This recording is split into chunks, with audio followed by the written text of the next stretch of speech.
거짓입니다. 이 특징을 갖고 있는 동물은 공룡밖에 없어요. 공룡 매니아들이 좋아하는 티라노사우루스며 벨로키랍토르, 트리케라톱스 다 이 특징을 갖고 있고요. 오늘날 살아있는 공룡 종수가 10,000종이 넘어요.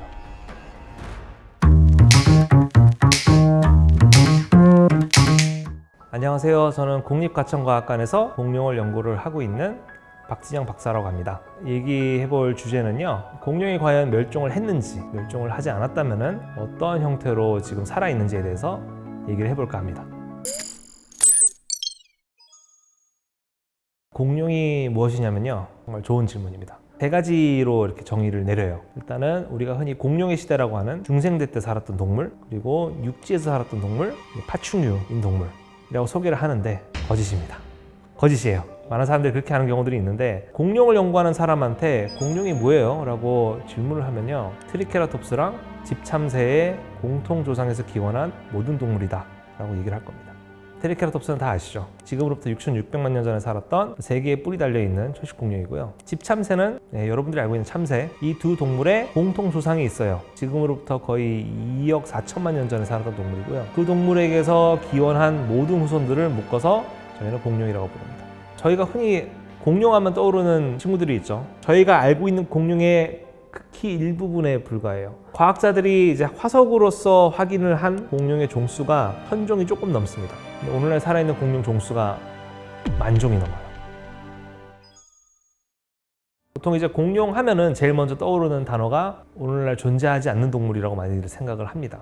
과학자들이 그게 되게 궁금했었어요. 아니, 옛날에 티라노사우루스며 트리케라톱스며 다양한 공룡들이 살았는데 화석으로 보고가 된 공룡 종수가 1,000종류가 넘습니다. 얘네들이 다 사라졌어요. 왜 사라졌을까? 그래서 지금 학계에 보고됐던 공룡 멸종설이 100가지가 돼요. 몇 개만 간단히 소개를 드리면요, 50년 전까지만 해도 정말 인기가 많았던 게 지구가 너무 더워져서였어요. 공룡들이 마실 물이라든지 먹을거리가 떨어져서 절멸했을 것이다. 좀 재미난 가설인데요, 공룡이 이제 변비에 걸려가지고 멸종했다고 주장하셨던 분들도 계시는데, 놀랍게도 제가 학부생일 때 이거를 실제로 받아들였던 교수님도 계세요. 당시 식물상이 변해가지고 식물을 소화시키지 못해서 변비에 걸려서 죽었다고 이제 학자들이 생각을 한 거예요. 그 외에도 이제 포유류와의 경쟁에서 밀려가지고 공룡들이 멸종했다고 주장했던 학자분들도 계세요. 근데 이러한 가설들의 문제점이 있습니다. 증거가 발견된 적이 없어요. 뒷받침해줄 만한 증거가 없다 보니까는 그 어느 누구도 이걸 진지하게 받아들이지는 못했어요. 소행성 충돌설이 1970년대에 처음 언급이 됐어요.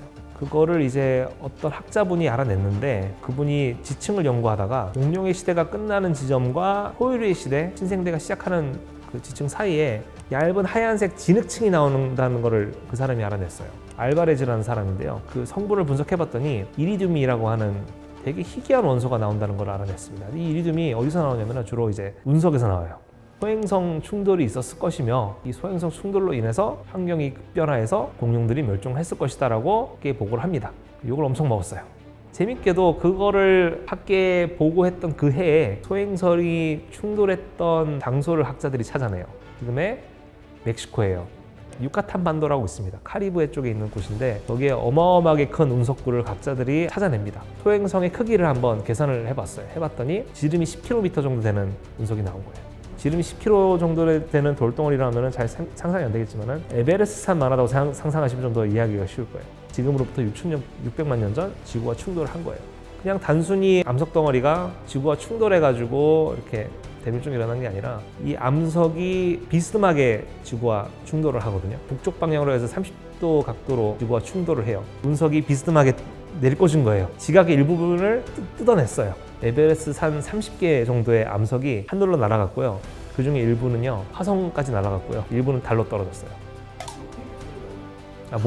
모의 실험 해봤더니 그런 식으로 나왔어요. 네. 근데 아마 그 달에 지금 있는 그 운석구들 중에 일부는 아마 그때 형성된 거가 아닐까 이렇게 좀 추정을 하고 있어요. 근데 대부분은 다시 지구로 떨어졌습니다. 돌덩어리 그냥 떨어지는 게 아니라 대기와의 마찰로 인해서 불타면서 떨어져요. 근데 엎친 데 덮친 격으로 지구는 또 자전을 하죠. 그래서 이 불타는 돌들이 하방에다 떨어진 거예요. 그래서 운석이 충돌하고 1시간도 채 되지 않아서 지구에 있는 모든 숲들이 탔어요. 이것도 컴퓨터 모의 실험을 통해서 알아낸 사실이고요. 이걸 뒷받침할 만한 증거들이 또 나와요. 전 세계적으로 그 시기에 해당되는 지층을 보면은 불에 탄 나무의 화석들이 나옵니다. 껌댕도 나오고요. 지구 최악의 날이라고 과학자들은 얘기를 하고 있습니다. 숲에서 정말 많은 동물들이 타서 죽기도 했지만은 하필이면 이 운석이 떨어진 지점이 어디였냐면은 얕은 바다였어요. 바다에다가 에베레스트만한 돌을 떨어뜨리면은 쓰나미가 형성되겠죠. 과학자마다 계산하는 게 조금씩 다르긴 하지만요. 높이가 100m, 높을 때는 한 1km 정도의 쓰나미가 만들어졌을 걸로 지금 보고 있고요. 바다 밑에 있는 모래라든지 이런 것들을 뜯어가지고 또 해변에 던져 놓습니다. 그렇게 해가지고 형성된 지층들이 있어요. 그걸 쓰나마이트라고 부릅니다. 이것보다 더 심한 게 있었습니다. 그게 뭐냐면은 먼지였어요. 운석과 지구가 부딪히면서 암석들이 녹아가지고 대기로 올라갔거든요. 태양을 가리게 됐어요. 수십 년은 햇빛을 가렸을 걸로 지금 보고 있습니다. 최악의 상황이 됩니다. 많은 생물들이 그때 멸종을 했어요. 지금은 설이 아니에요. 네, 확실합니다. 지금은 어떤 거를 연구하냐면요. 생태계 붕괴가 어떻게 됐는지, 회복이 어떻게 됐는지 이런 것들을 많이 연구를 해요. 조금 오래된 만화책 보면은 공룡 멸종 미스테리 아니에요. 증거가 너무 많아요. 이거를 지지하는 증거들이 너무 많아가지고요. 그러니까 원래 공룡은 다 멸종한 걸로 생각을 했었어요, 사람들이. 그러다가 이제 60년대 말쯤에 미국 예일대학교의 존 오스트롬 교수님이 쇼킹한 연구 결과를 발표를 해요. 데이노니쿠스라고 하는 공룡이 있습니다. 그 주라기 공원이라는 영화 속에 등장하는 그 벨로키랍토르라는 동물이 있거든요. 그 동물의 사실 모티브가 된 게 사실 데이노니쿠스예요. 근데 그 데이노니쿠스의 뼈를 보면요, 오늘날 살아있는 새랑 너무 비슷해요. 비슷한 점들이 너무 많아가지고 데이노니쿠스와 같은 동물로부터 새가 진화한 게 아닌가라고 생각을 하게 됩니다. 그 이후에 이제 이분의 제자분들이 재정리를 하게 되었고요. 데이노니쿠스와 같은 공룡의 조상이 아니라고 생각했던 사람들도 당시에 있었어요. 왜냐면은 데이노니쿠스한테는 깃털의 흔적이 당시에 발견된 적이 없었기 때문에 그렇거든요. 트리케라톱스라든지 목긴 공룡, 이런 공룡들이 어떻게 닭이라든지 비둘기랑 연관성이 있을까? 그러다가 95년도에요. 중국에서 되게 놀라운 화석이 하나 발견이 돼요. 시노사우롭테릭스라고 하는 육식공룡이 하나 발견되거든요. 작은 고양이만한 육식공룡이고요. 놀라운 거는 이 공룡 주변에 보존이 된 화석이었어요. 뭐냐면은 솜털 같은 깃털의 흔적들이 발견이 됐어요. 공룡 중에 일부는 깃털을 갖고 있었다라는 게 당시에 밝혀집니다. 구애할 때 사용했던 그런 화려한 깃털들도 발견이 됐었어요. 이걸 통해 가지고 이제 그러면 공룡이 생각보다 새랑 되게 가까운 동물이었네라는 거를 학자들이 알아냈죠. 조류가 공룡 안에 포함이 됩니다. 영장류가 포유류 안에 포함이 되죠. 그 개념과 같습니다. 공룡은 얘네들을 묶을 만한 특징이 있겠죠. 어디 있냐면은 바로 고관절이에요.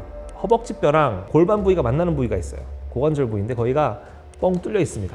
이 특징을 갖고 있는 동물은 공룡밖에 없어요. 공룡 매니아들이 좋아하는 티라노사우루스며 벨로키랍토르, 트리케라톱스 다 이 특징을 갖고 있고요. 오늘날 살아있는 닭, 오리, 참새, 벌새, 타조 다 이 특징을 갖고 있습니다. 특징 하나로 다 묶어서 공룡이라고 얘기할 수 있고요. 그럼 왜 이 특징이 중요할까? 공룡은요, 고관절 부위가 뚫려 있잖아요. 허벅지뼈 윗부분이 90도로 꺾여서 쏙 들어가요. 근데 이 구조가 중요한 게 이 공룡이 다리를 못 벌리게 해주는 구조예요. 왜냐하면은 공룡 이전의 파충류들은요, 다리가 다 옆으로 뻗어 있었어요. 옆으로 뻗어 있으면요, 걸으면서 숨 쉬는 게 되게 어려워요. 다리가 옆으로 뻗어 있으면 움직일 때 어떻게 움직이냐면 몸을 이렇게 S자로 굽이치면서 움직여야 됩니다. 숨쉬기가 어려워요, 그렇게 하면. 왜냐면 폐는요, 한 쌍이 있죠. 숨을 효과적으로 숨 쉬려면은 양쪽의 폐가 같이 팽창했다가 수축을 해야 돼요. 근데 몸을 지그재그로 움직이면은 한쪽은 펴졌는데 한쪽이 축을 해야 되고 엉망이 돼요. 다리가 벌어진 채로 활동하는 파충류들을 장시간 동안 쫓아가잖아요. 멈춰요. 숨을 쉴 수가 없어가지고. 근데 다리가 아래로 뻗어 있으면요, 다리만 움직이면 되죠. 저희 포유류도 그렇거든요. 이 특징 덕분에 지구 곳곳으로 퍼져나갔을 거고요. 육식공룡들은요, 쇄골이 하나예요. 양쪽에 있는 쇄골이 가운데에서 합쳐집니다. 이게 왜 진화했냐면 처음에 이제 원래 원시적인 육식공룡들 같은 경우는 앞발을 이용해가지고 발버둥 치는 먹이를 붙잡았어요. 고정을 시킨 다음에 이제 물었거든요. 발버둥 치는 먹이를 효과적으로 이제 고정을 시키려면은 가슴이 튼튼해야 돼요. 가운데 쪽이 합쳐져 있지 않으면은 어깨뼈가 뒤틀리기가 쉬워요. 뭔가를 꽉 잡기 위해서 아마 그 쇄골이 합쳐졌을 걸로 좀 보고 있고요. 오늘날 그 새들을 보면요, 그 합쳐진 쇄골이 어디에 사용되냐면은 하늘을 날 때 사용됩니다. 날개짓을 할 때 어깨뼈가 뒤틀리면 안 되거든요. 용도 변경이 된 거예요. 육식공룡들을 묶을 수 있는 그 특징이 바로 하나로 합쳐진 쇄골이고요. 오늘날에 살고 있는 모든 조류는 다 그 특징을 갖고 있죠. 또 이들을 또 묶는 그 특징이 있어요. 뭐냐면 뼛속이 비어 있어요. 오늘날 새도 뼛속이 비어 있죠. 티라노사우루스의 다리뼈를 썰어서 봐도 안에 비어 있어요. 몸무게를 줄이기 위한 용도로 아마 뼈가 처음엔 비었을 거예요. 재빠르게 달려야 초식동물 붙잡을 거 아니에요. 비행에 되게 유리하게 된 거죠. 육식공룡의 뒷발을 보면요, 여러분들이 야식으로 즐겨 먹는 닭발이랑 똑같이 생겼습니다. 그러니까 첫 번째 발가락은 작고 두 번째, 세 번째, 네 번째 발가락이 굉장히 길어요. 그 발 구조를 갖고 있는 동물은 공룡 중에서도 육식공룡밖에 없어요. 발이 똑같아요. 어제 먹은 치킨은 공룡이죠. 네. 지금까지도 사실은 좀 이어져 오고 있죠. 그 존 오스트롬 교수님이 이제 데이노니쿠스를 연구를 하고 공룡이 새와 연관이 있었을 것이다라는 걸 주장했을 때 또 나온 아이디어가 뭐냐면은 새는요 항온 동물이에요. 굉장히 민첩하고 활동적이잖아요. 근데 그 전까지만 해도 공룡은 파충류고 파충류의 대부분은 변온 동물이거든요. 그러니까 미련한 그런 천천히 움직이는 동물이라는 이미지가 되게 항상 꼬리를 질질 끌고 있거나 배가 이렇게 볼록하거나 상체를 들어 올리고 약간 괴수처럼 많이 그려졌었거든요. 근데 공룡이 항온 동물이고 새와 관련성이 있고 이런 아이디어들이 학계에 보고가 되면서 그때부터 공룡들이 되게 민첩한 모습으로 그려지게 돼요. 그 영향을 받은 게 영화 쥬라기 월드이에요. 공룡 르네상스 전에 그 공룡의 모습이 또 당시에 괴수 영화에도 큰 영향을 미쳤어요. 대표적인 게 바로 고질라예요. 고질라라는 그 괴수의 타일을 보면은 딱 공룡 르네상스 이전에 사람들이 생각했던 공룡의 이미지를 그대로 본따서 만든 거거든요. 똥배에 꼬리 질질 끌고 있고 상체 들어 올리고 있는. 지금은 어느 누구도 공룡을 그렇게 복원하지 않아요. 꼬리 자체를 끌고 다니면요 바닥과의 마찰 때문에 움직이는 좀 제약이 있겠죠. 예전에는 꼬리를 당연히 끌고 다녔을 거라고 생각한 게, 왜냐면 오늘날 살아있는 변온동물들 보면 꼬리 다 거의 다 끌고 다녀요. 악어라든지 이런 친구들이. 근데 이것도 존 오스트롬 교수님이 연구를 하신 건데, 발자국들을 연구해 보니까는 공룡이 정말 꼬리를 끌었다면은 발자국과 발자국 사이에 꼬리 끄는 적이 나와야 되는데 그게 없다는 거를 이분이 알아냈어요. 나중에 또 이 공룡의 뼈를 다시 또 자세히 연구해 본 결과 공룡들이 꼬리를 끌 수 없는 몸 구조를 갖고 있다는 걸 알게 돼요. 아니, 공룡은 멸종하지 않았어요. 공룡의 95%가 지금으로부터 6,600만 년 전에 멸종을 했습니다. 5%가 살아남았어요. 이게 바로 새입니다. 지금 10,000종이 넘어요. 그래서 화석으로 보고된 공룡 종수가 1,000종밖에 안 되는데 오늘날 살아있는 공룡이 10,000종이 됩니다. 공룡의 시대는 어떻게 보면은 끝난 게 아니다.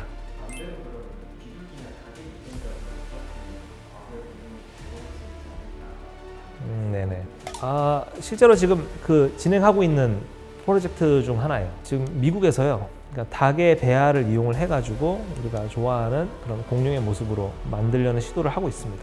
사람들이 좋아하는 공룡의 모습은 아니잖아요. 티라노사우루스라든지 벨로키랍토르의 모습이 아니잖아요. 이게 말이 되는 게, 왜냐면은 진화를 하면요 다양한 유전적인 돌연변이가 일어나죠. 근데 재밌게도 과거에 조상이 물려준 유전자들의 일부는 갖고 있어요. 지금의 새는 이빨이 없어요. 이빨은 없고 부리를 대신 갖고 있죠. 근데 다 새의 그 유전 정보를 분석을 하잖아요. 이빨을 만들 수 있는 유전자가 있어요. 근데 이빨이 만들어지는 유전자를 발생하지 않게끔 해주는 유전자가 더 있습니다. 배아 발생 과정을 보면 이빨이 생겼다가 사라져요. 그래서 이걸 한번 꺼봤습니다. 학자들이 꺼봤더니 이빨이 만들어진 유전자가 발현되지 않게끔 해주는 유전자를 작동시키지 않게 했더니 이빨이 나와요.